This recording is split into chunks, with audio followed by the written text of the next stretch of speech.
Hi hello ನಮಸ್ಕಾರ. ನಾನು ನಿಮ್ಮ ಮಿಸ್ಟರ್ ಆಟೋ 360 ಮಾತಾಡ್ತಿರೋದು. ದಿವಸ ಬೆಳಗ್ಗೆ 6 ಗಂಟೆ ಎಚ್ಚರಾಗ ನನಗೆ ಈ ನಡುವೆ ಯಾಕೋ 8 ಗಂಟೆ ಆದ್ರೂ ಎಚ್ಚರಾಗ್ತಿಲ್ಲ. ಕಾರಣ ಏನಪ್ಪ ಅಂದ್ರೆ ಈ ವೆದರ್ ಕಾರಣದಿಂದ ನಮ್ಮೂರಿನ ಜನ ನೆಗಡಿ, ಕೆಮ್ಮು, ಜ್ವರ ಅಂತೇಳಿ ಬರೀ ಹಾಸ್ಪಿಟಲ್ ತಿರ್ಗಾಡ್ತಾರೆ. ಅದಕ್ಕಾಗಿ ನಮ್ಮೂರಿನ ಜನ ಮೆಡಿಕಲ್ ರಿಪೋರ್ಟ್ ಇಟ್ಕೊಂಡು ಸೂರಿಗೆ ಒಂದು ಕ್ವಶನ್ ಹಾಕ್ತಾರೆ. ಸೂರ್ಯ ಅವರೇ, ಇದಕ್ಕೇನು ಉತ್ತರ ಕೊಡ್ತೀಯಪ್ಪ? ಮಿಸ್ಟರ್ ಸೂರ್ಯ, ಏನು ಉತ್ತರ ಕೊಡ್ತೀಯ ಇದಕ್ಕೆ?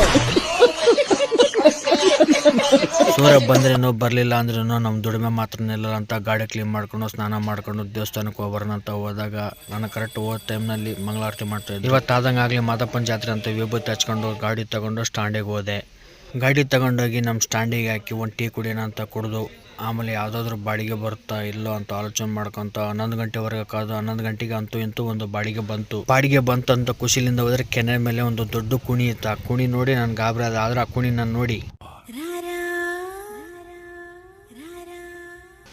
ರಾರ ಅಂತ ಕರೆದ್ಮೇಲೆ ನಾವು ಹೋಗದೆ ಇದ್ರೆ ಮರ್ಯಾದೆ ಇರಂಗಿಲ್ಲ ಅಂತ ಗಟ್ಟಿ ಧೈರ್ಯ ಮಾಡಿ ಹಂಗೆ ಹೆಂಗೋ ಮಾಡಿ ಹೊಡೆದೆ ಗುರು. ಹೊಡೆದ್ಮೇಲೆ ಗೊತ್ತಾಯ್ತು ಅರ್ಧ ಟೈರೇ ಮುಳುಗೋಗಿದೆ ಗುರು. ಹಂಗೂ ಹಿಂಗೂ ಮಾಡಿ ಗಾಡಿ ಹೊರಗಡೆ ತಂದು ನಾವು ಕ್ಲೀನ್ ಇದ್ರೆ ಪರವಾಗಿಲ್ಲ, ಗಾಡಿ ಮಾತ್ರ ಕ್ಲೀನ್ ಇರಬೇಕು ಅಂತ ಹೇಳಿ ಹಂಗೆ ಹೋಗಿ ಊರು ಹೊರಗಡೆ ಇರೋ ಟ್ಯಾಂಕಲ್ಲಿ ನೀರು ತಗೊಂಡು ಕ್ಲೀನ್ ಮಾಡ್ಕೊಂಡು ಅಂತ ಅನ್ಕೊಂಡು ಸ್ಟ್ಯಾಂಡಿಗೆ ಹೋದೆ. ಸ್ಟ್ಯಾಂಡಿಗೆ ಹೋದ್ಮೇಲೆ ನಾನು ನಾಳೆ ಸ್ನೇಹಿತ ಕಂಡ, ಏನು ಮಚ್ಚ ಕೂದಲ ಕಡೆ ಜಗ್ಗಿ ಬಿಟ್ಬಿಟ್ಟಿದೆ ಅಂದ್ರೆ ತಿರುಪತಿಗೆ ಹೋಗ್ತಾ ಇದ್ದೀನಿ ಅಂತ ಹೇಳ್ದ. ನಮ್ಮ ಮಚ್ಚನ್ ಸ್ಪೆಷಲ್ ಏನಂದ್ರೆ ಎಲ್ಲರೂ ತಲೆ ಮೇಲೆ ಅಥವಾ ಮುಖದ ಮೇಲೆ ಬೆಳೆಸಿದ್ರೆ ಇವ್ನು ಮಾತ್ರ ಕಿವಿಲ್ ಬೆಳೆಸೋನೆ.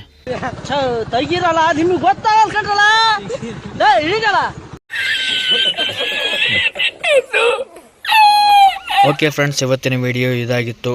ನೆಕ್ಸ್ಟ್ ವಿಡಿಯೋದಲ್ಲಿ ಮತ್ತೆ ಸಿಗೋಣ. ನೆಕ್ಸ್ಟ್ ವಿಡಿಯೋದಲ್ಲಿ ಇದಕ್ಕಿಂತ ಚೆನ್ನಾಗಿ ನಿಮ್ಮನ್ನು ಎಂಟರ್ಟೈನ್ಮೆಂಟ್ ಮಾಡ್ತೀನಿ. ಅಲ್ಲಿವರೆಗೂ ನಮಸ್ತೆ ಆ್ಯಂಡ್ ಬಾಯ್.